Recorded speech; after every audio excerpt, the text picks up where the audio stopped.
Good morning विद्यार्थी मित्रांनो, सर्वांचे स्वागत आहे।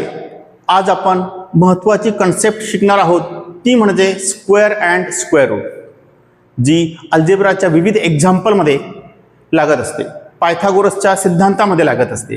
तर त्यासाठी प्रथमतः पाहूया स्क्वेअर म्हणजे काय आणि नंतर पाहूयात स्क्वेअर रूट। स्क्वेअर, आता स्क्वेअर कोणाला म्हणावे?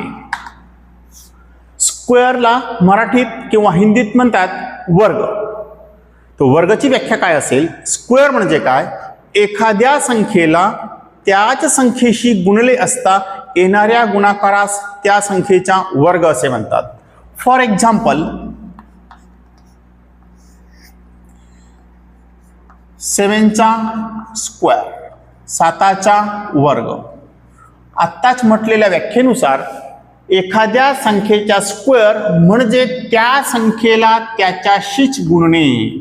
म्हणून 7ला 7शी गुणले असता 7 × 7 = 49, हा झाला 7चा स्क्वेअर म्हणजे 7चा वर्ग। त्याला शॉर्टकट 7चा घातांक 2 असे लिहिले तर त्याला 7चा वर्ग 49 असे आपण म्हणणार। विद्यार्थी मित्रांनो, एक्झाम्पल नंबर दुसरे पाहू। समजा -7चा स्क्वेअर। आता -7चा स्क्वेअर काढण्यासाठी -7ला -7शीच मल्टिप्लिकेशन करूयात। -7 multiplied by minus, the product of two negative number is positive, आणि म्हणून 7 × 7 = 49 हा पॉझिटिव्ह। या दोन एक्झाम्पल वरून आपल्या लक्षात आले असेल, नंबर पॉझिटिव्ह असो किंवा निगेटिव्ह असो, पॉझिटिव्ह किंवा निगेटिव्ह नंबरचा स्क्वेअर ऑलवेज पॉझिटिव्ह असतो। म्हणून एक नेहमी लक्षात ठेवा, स्क्वेअर इज ऑलवेज पॉझिटिव्ह, म्हणजे कोणत्याही संख्येचा स्क्वेअर नेहमी धन संख्या असते, नेहमी पॉझिटिव्ह नंबर असतो। फॉर एक्झाम्पल तिसरे पाहूया।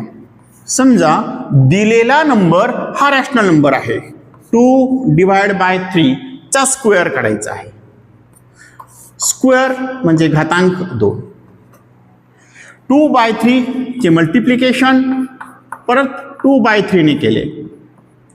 रॅशनल नंबरच्या मल्टिप्लिकेशनच्या रूलनुसार product of numerator upon product of denominator, 2 multiplied by 2 upon 3 multiplied by 3 = 2 × 2 4, 3 × 3 9, आणि म्हणून 2/3 चा स्क्वेअर 4/9। इतकी सोपी कन्सेप्ट आहे विद्यार्थी मित्रांनो, ते आपल्या लक्षात आली असेल। आता आपण शिकणार आहोत स्क्वेअर रूट। स्क्वेअर रूट म्हणजे वर्ग। स्क्वेअर रूट येण्यासाठी स्क्वेअर येणे आवश्यक आहे। आता स्क्वेअर रूट कसा काढायचे ते आपण पाहूया।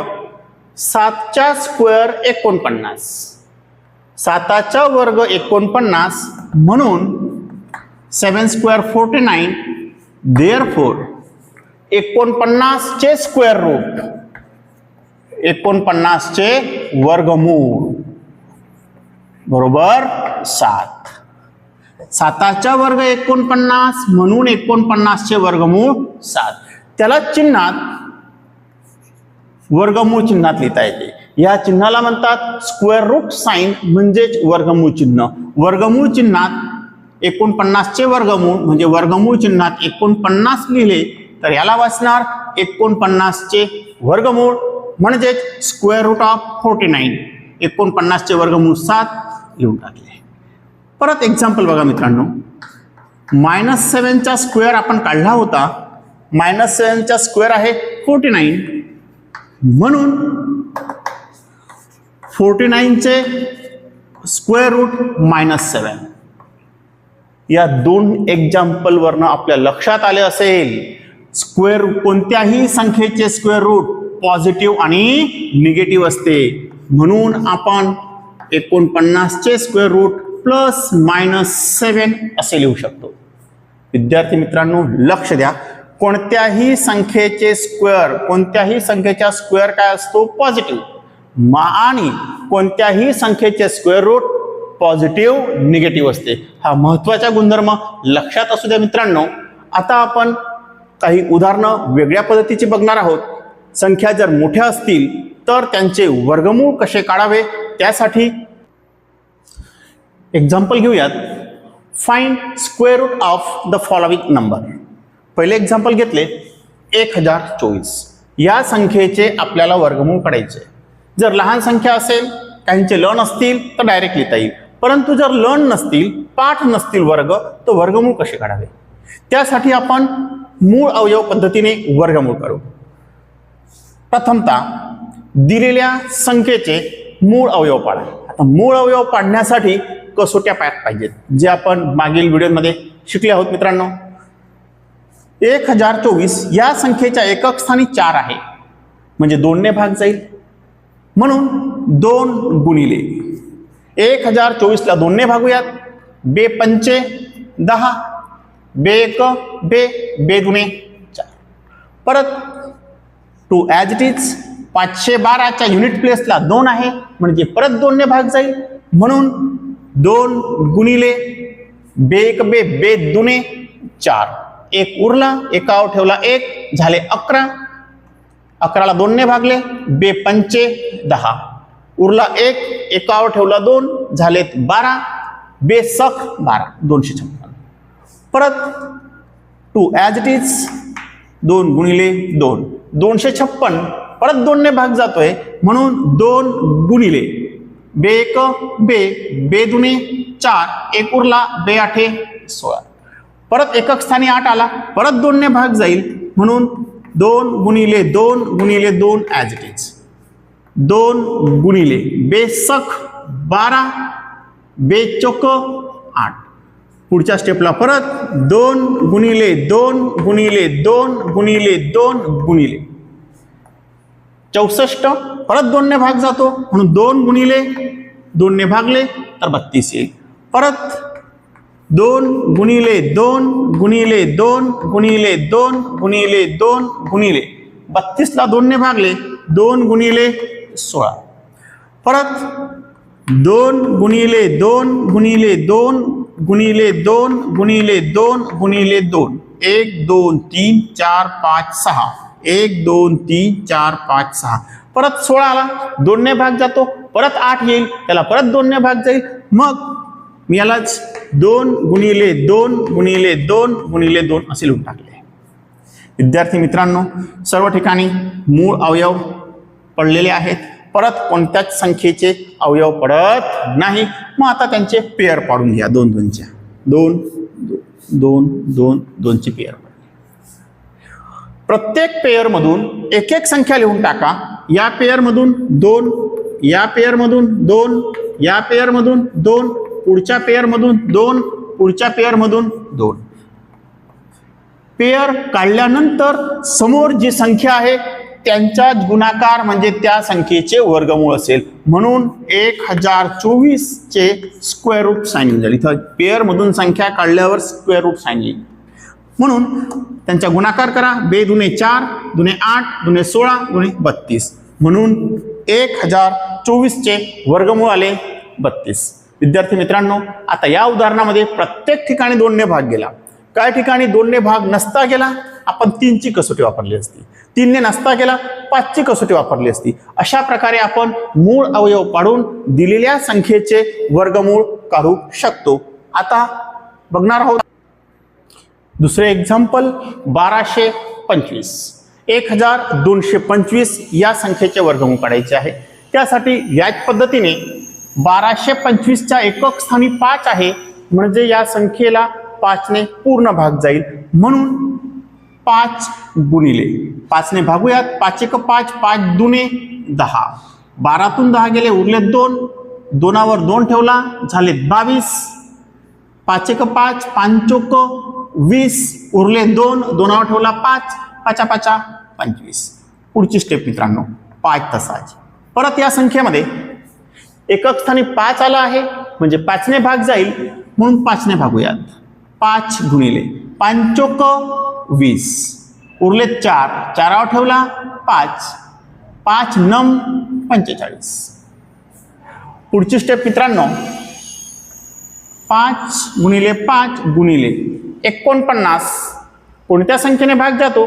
7 ने, म्हणून 7 गुणिले 7 असे लिहून टाकले. आता 5 आणि 7 या दोनही मूळ संख्या आहेत, म्हणजे प्राईम फॅक्टर आहेत.